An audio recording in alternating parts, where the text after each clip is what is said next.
तो ये सवाल कैसे होगा अब? तो इस सवाल में क्या कहा गया है, at a metro station a girl walks up a stationary escalator in time t1 if she remains stationary on the escalator then the escalator take her up in time t2. The time taken by her to walk up on the moving escalator will be। तो क्या हो रहा है यहाँ पर, देखिए कि हमारा जो एक्सक्लेरेटर है वो इस तरह से होगा, कुछ इस तरह से, ठीक है।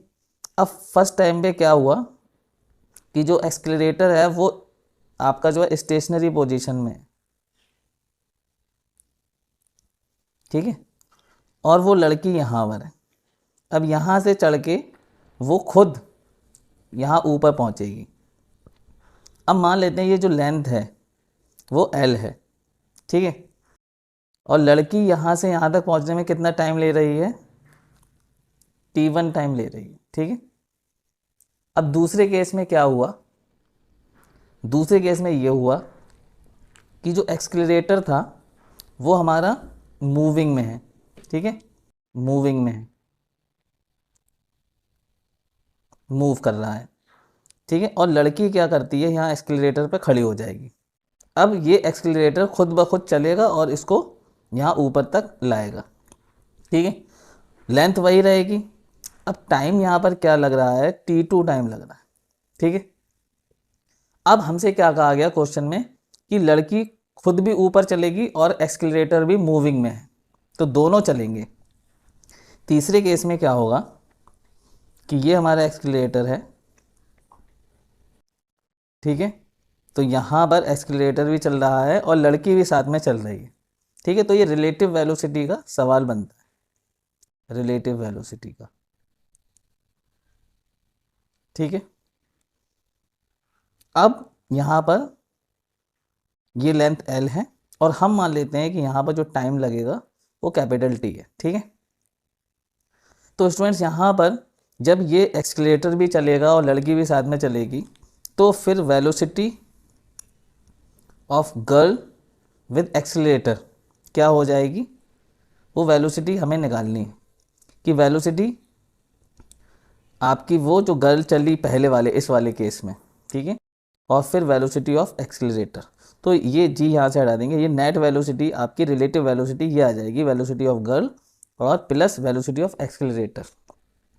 अब वेलोसिटी निकालने के लिए हमें क्या करना है यहाँ पर कि वेलोसिटी हम जी निकालेंगे। तो जी की वेलोसिटी क्या हो जाएगी, वेलोसिटी इक्वल टू क्या होता है, डिस्प्लेसमेंट कितना हो रहा है L, टाइम कितना लग रहा है t1, तो L अपॉन t1, ये वेलोसिटी आ गई हमारी लड़की की।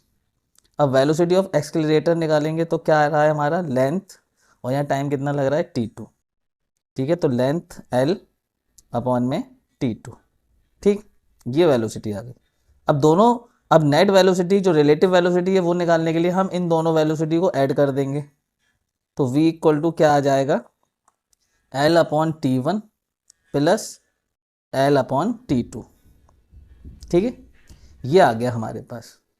और अब हम नेट टाइम हमारा हमने क्या मान लिया, कैपिटल T, ठीक है। अब ये तीसरे पार्ट में भी L डिस्टेंस ट्रेवल हो रहा है, ठीक है, तो यहाँ की जो वेलोसिटी है एक तो इस तरह से निकाल सकते हैं और दूसरी velocity equal to length upon में कैपिटल T। तो ये वेलोसिटी और ये वेलोसिटी हमारी क्या होनी चाहिए, इक्वल होनी चाहिए स्टूडेंट्स। तो फिर यहाँ पर हम क्या करेंगे कि ये चीज़ और ये चीज़ इक्वल होनी चाहिए, तो L upon capital T equal to L upon t1 plus L upon t2, ठीक है।